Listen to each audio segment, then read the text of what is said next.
Yeah, to be clear, make sure you are not in the 0% experiment. That is a new, I don't think, Hannah, you were here for that instruction for the last bug bash. Just make sure you're not in any experiments at all. Otherwise, it might not work. Yeah, so just go to your experiments page. If you see any experiments listed, just remove yourself from them.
A great deal these days is written about the slums. This film is going to introduce you to some of the people really concerned. First, Councillor Lauder, chairman of the Stepney Housing Committee, will tell you something of the problem of slum clearance. The problem of the slum faces us because in the early days, rows upon rows of ugly, badly designed houses were hastily put up to provide accommodation for the ever-increasing army of workers which poured in from the country to the towns. Here are some pictures of typical slum architecture. This roof is sagging because the rafters have decayed. No amount of new tiles will put it right. When these houses were erected, anyone could build a factory right outside your front door. Many of the houses are so old that they have to be shored up to prevent them falling down altogether. Sometimes the mortar falls away from the brick and the walls bulge out. Here are examples of sheer neglect. These walls probably haven't been attended to since before the war, and the woodwork has gone unpainted for generations. Many houses have not got water laid on. People have to manage as well as they can with a tap in the yard, and sometimes at the end of the street. Few houses have provision for the drying of washing, and the clean clothes had to be hung up in the narrowest of backyards. When it's wet, the clothes have to be dried in the passage. Here's a typical interior of a decayed house. And here the lath and plaster have given away altogether. This lavatory and sink has to do for 4 families. And now for the people who have to live in the slums. Here is Mr. Norwood. These 2 rooms which I am in now, I have to pay 10 shillings a week for, and I haven't a room to swing a cat round. I've also got 5 other neighbours alongside of me with the same predicament as I'm in myself. And I'm not only overrun with bugs, I've got mice and rats. With the washing, my missus has to send out every little bit of washing there is. Every drop of water we have to go out in the yard for to fetch in. If we want to wash the baby, we have to use the dish and use it in the same room as where I am. And as for cooking, well, we have to use the gas stove alongside the bed where we sleep, and we can drink in the other room where the children also lay. Coming into these rooms, I've had no luck since I've been in them. First I lost one youngster in one, and I lost another youngster in another one 7 weeks after. This is what Mrs. Hill has to say. This house is getting on my nerves. We're shored up in every room. There's the staircase that you can't walk up it unless you burnt you're seasick. One leg you want longer than the other. And as the upstairs is coming downstairs, well, it's sinking. We went to see the new houses and they're lovely. For here, it gets on your nerves, for everything's filthy. Dirty, filthy walls, and the vermin in the walls is wicked.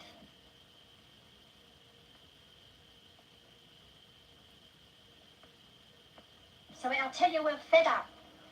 If anybody comes to see you, they say they feel bilious when they get down the stairs because it's all crooked.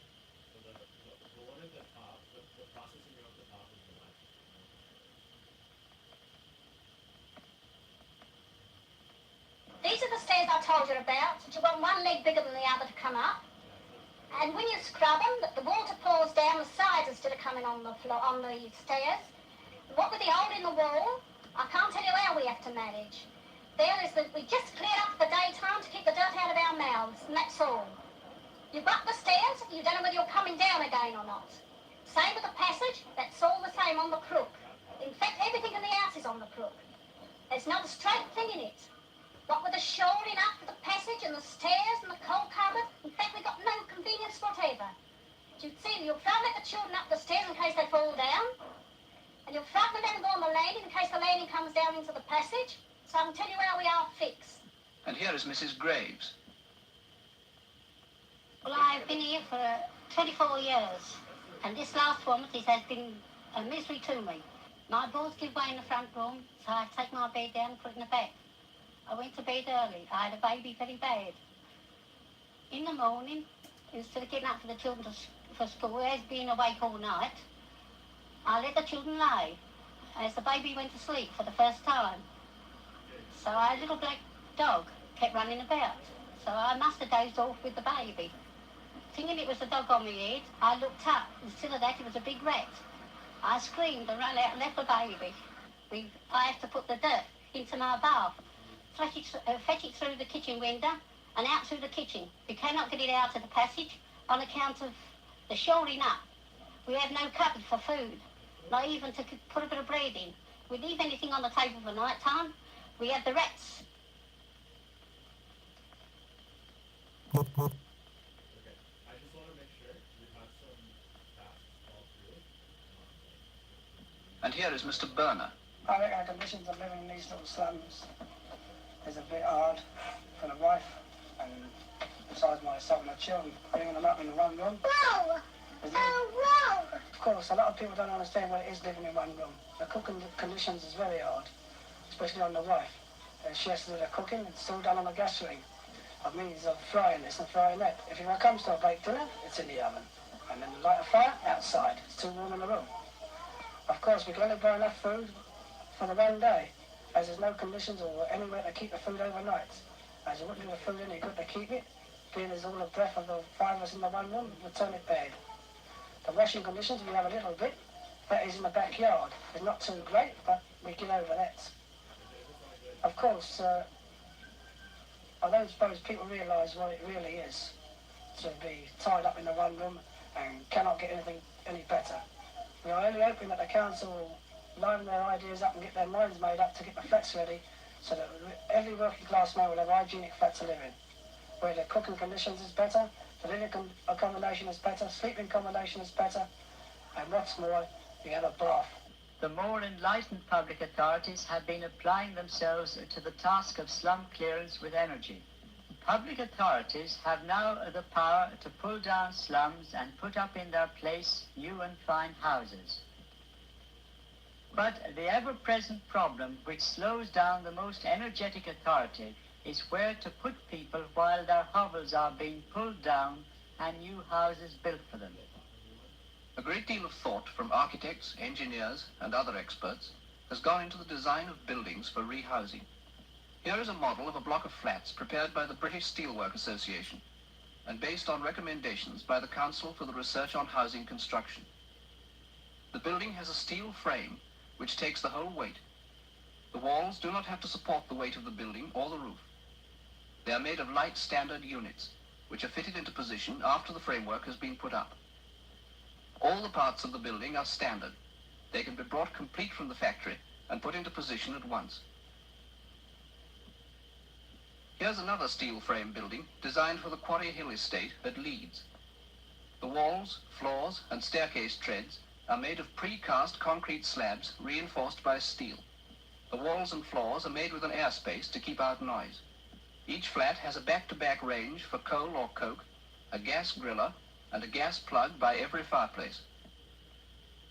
This model won first prize in a competition organized by the cement industry. In this kind of construction, wooden molds are put up and concrete poured in. The concrete is reinforced by light steel rods or mats. The walls carry the whole load, and there is no other framework. In this particular example, walls and floors are cast in one piece. Here is another reinforced concrete building, now going up at Kensal Green. The two blocks have been arranged to run roughly north and south, so that the rooms get as much morning and evening sun as possible.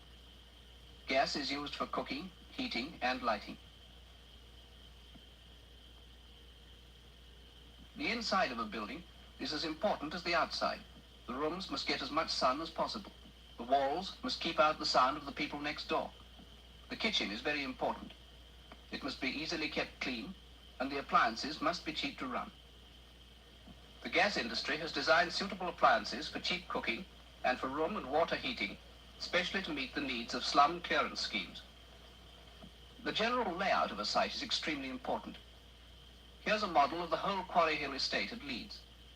It's a good example of blocks of flats laid out with large open spaces, a welfare centre, a shopping centre, and all kinds of amenities. Where there is enough room, and where the price of land is not too high, it's possible to build cottage estates and give each house its own garden.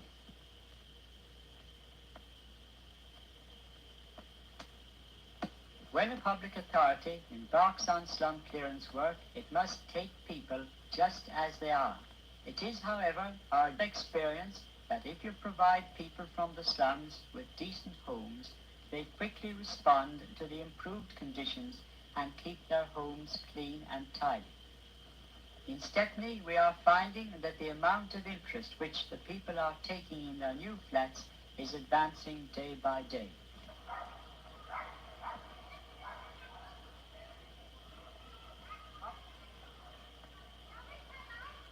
And now let's have a word with Mrs. Reddington. Well, I'm very pleased to know that I've got a nice little flat in the Ring House now, away from market buildings, where there were 7 of us in 2 rooms. I had to do all my home cooking in the room that we slept and lived, all of us, 7 of us. Now I've got a nice little place of my own. 3 bedrooms, a lovely scullery, a living room,